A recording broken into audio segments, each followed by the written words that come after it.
The scriptures openly declare that you are God operating in human form. 2,000 years of conventional religious interpretation have convinced billions otherwise. When Moses asked for the divine name, the answer was, I am, exactly the same consciousness that you experience right now, not symbolically, literally. Jesus stated, before Abraham was, I am, and I and the Father are one, revealing that you and the creative power of the universe are identical. The very scriptures they read every Sunday scream the truth.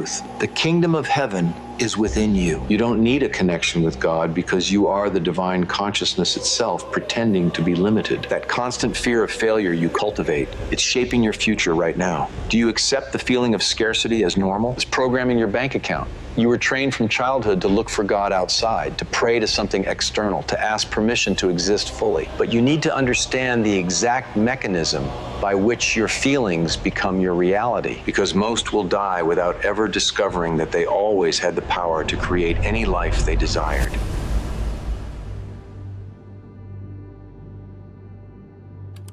You are God experiencing life through a human body, but you have spent your entire existence searching for a connection with an external divinity that never existed separate from you. The scriptures themselves declare this truth openly, although 2,000 years of biased translation and dogmatic interpretation have obscured the obvious. When Moses asked for the divine name at the burning bush, the answer was, I am that I am. Precisely the same consciousness that you experience now while reading these words. That fundamental certainty of existing, prior to any identification with name or form, constitutes the divine presence operating through human experience.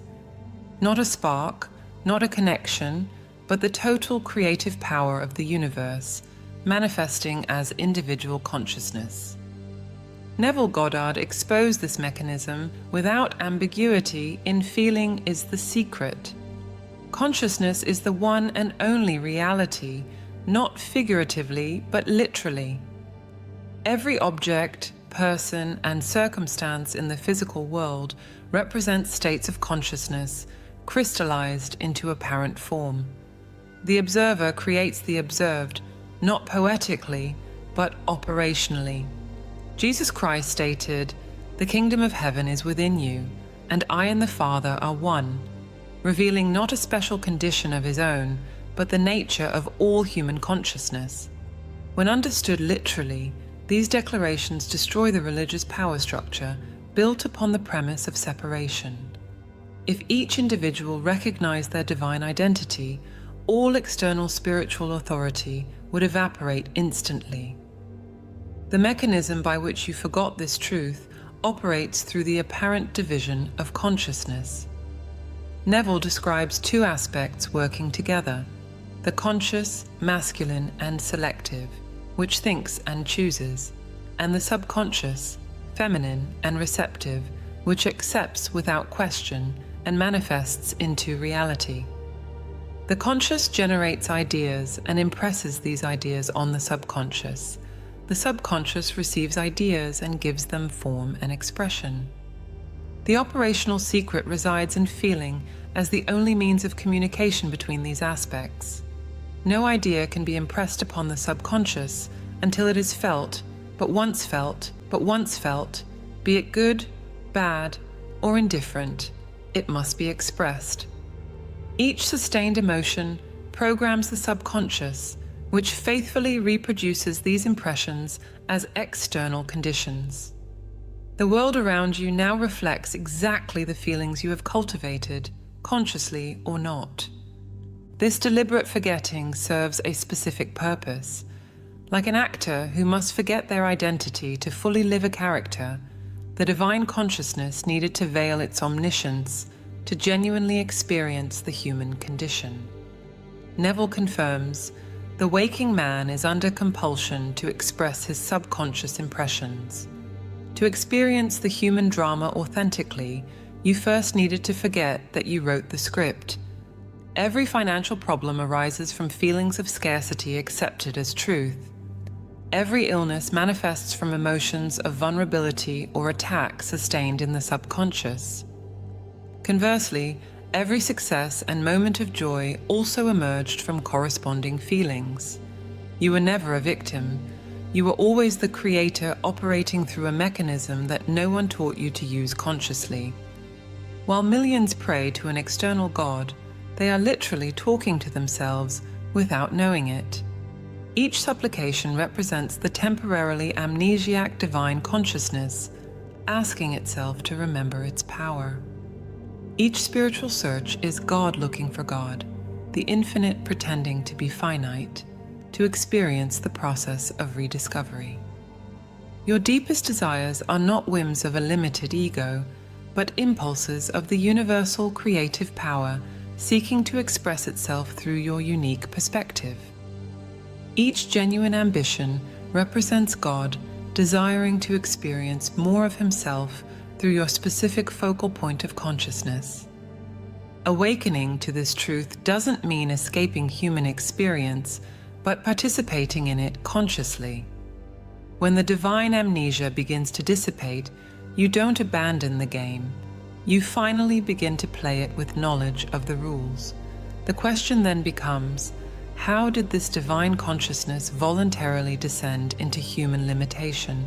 And what is the greater purpose of this elaborate journey of forgetting and remembering? The divine name revealed to Moses establishes the foundation of all genuine spiritual understanding. I am that I am doesn't represent an external entity introducing itself, but consciousness itself recognizing itself through Moses' human form. Every time you pronounce I am, followed by any qualification, I am tired, I am prosperous, I am sick, I am happy, you invoke the same creative power that spoke from the midst of the bush.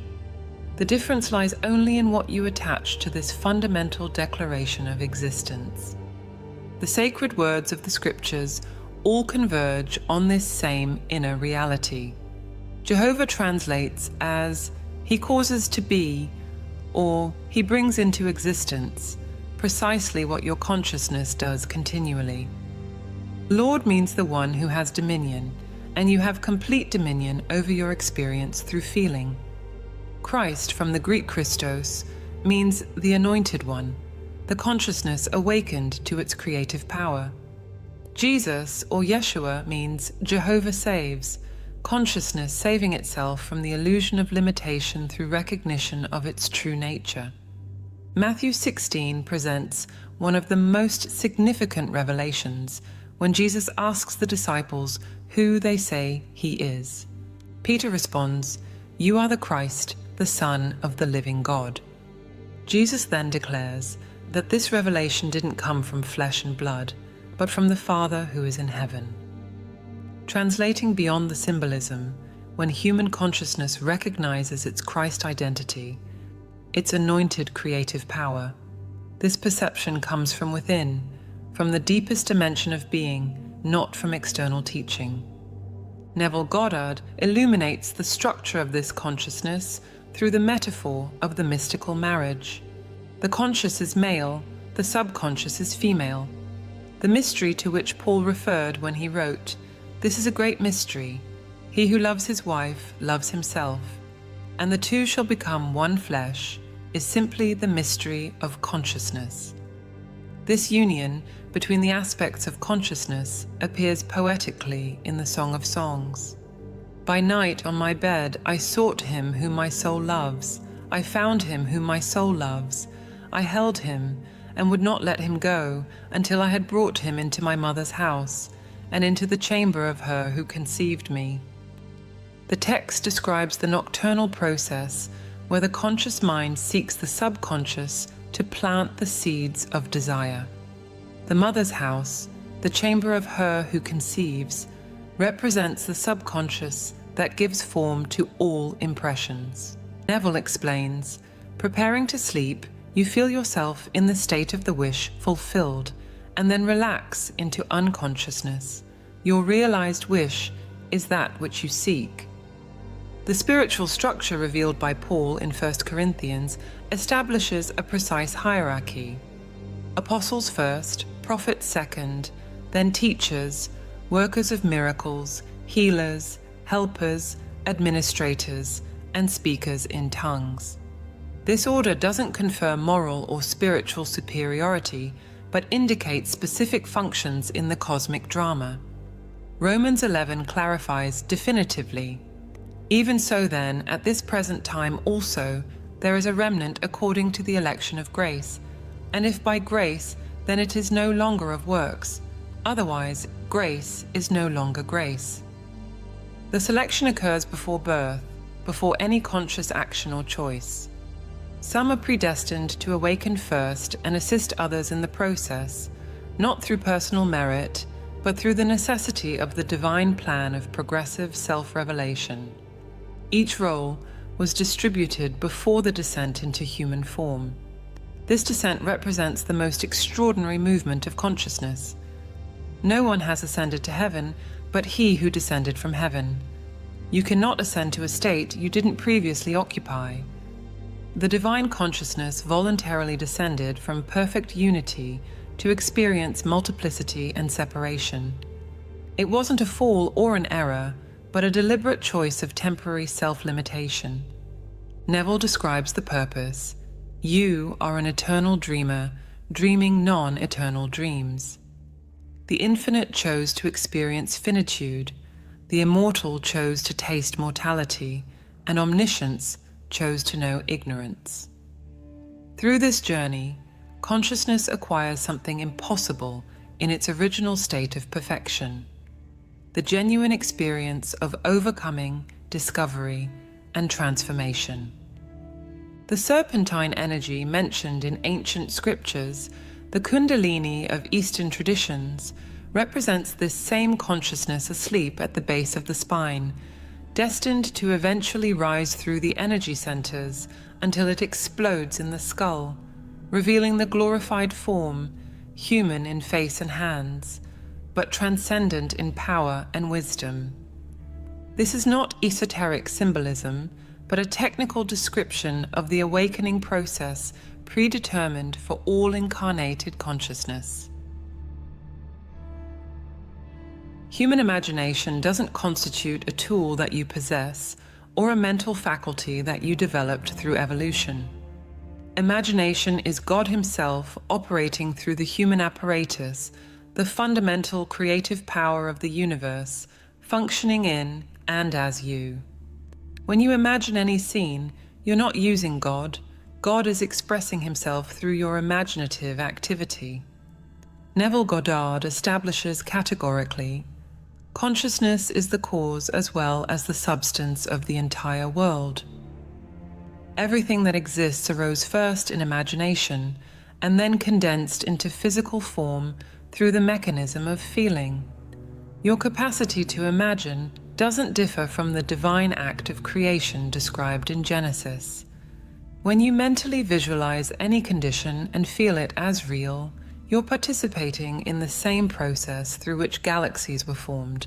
The I am that you experience and the universal creative power are identical, not similar.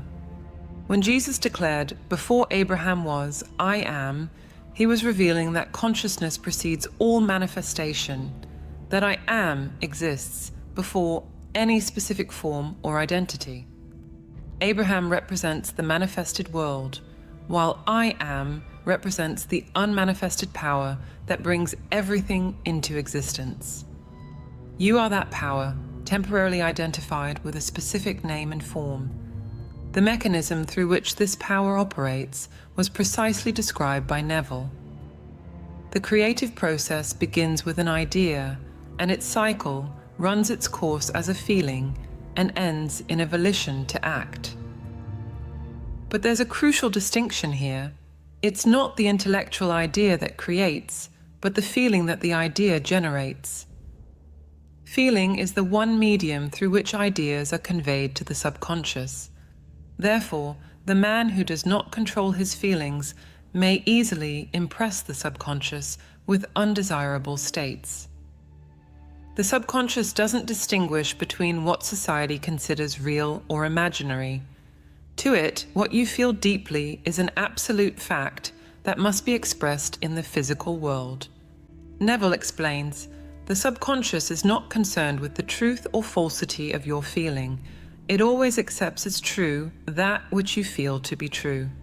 Feeling is the assent of the subconscious to the truth of that which is declared to be true. This understanding eliminates the distinction between fiction and reality.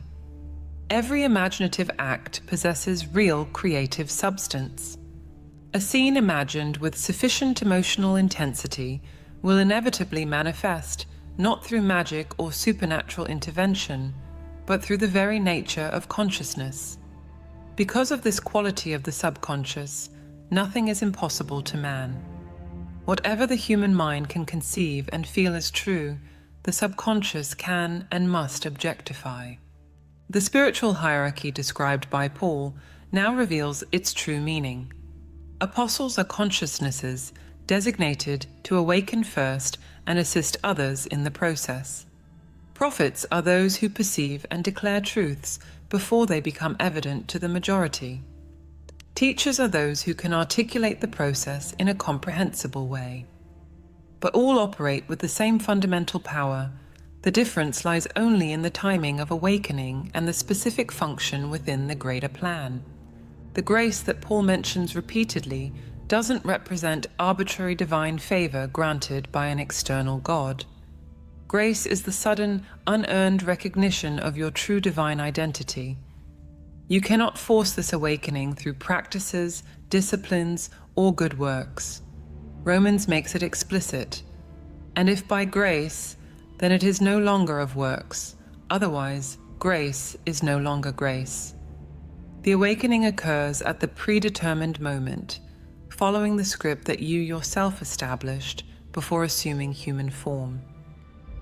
Some were selected to awaken at this specific historical moment, not through superiority or special merit, but because their awakening serves the unfolding of the divine plan.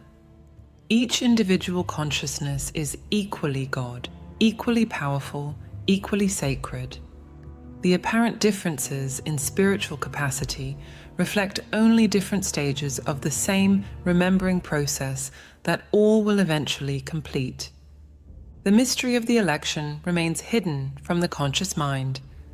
You cannot access the reason why you awaken at a certain moment, just as you cannot remember why you chose to be born into a specific family or circumstance. The Father, the deepest dimension of your own consciousness, keeps these secrets until the appropriate moment to reveal them. Trying to accelerate the process through personal effort contradicts the very nature of grace. When you understand that imagination is literally God operating through you, and that feeling is the creative mechanism, all traditional spiritual seeking loses meaning. You're not trying to reach God or develop divine powers. You're rediscovering what you always were, relearning to consciously operate the power you always used without realizing it. Every spiritual technique, every meditative practice, every religious ritual functions only as a different method to help consciousness remember how to assume the desired state through the feeling of its fulfillment.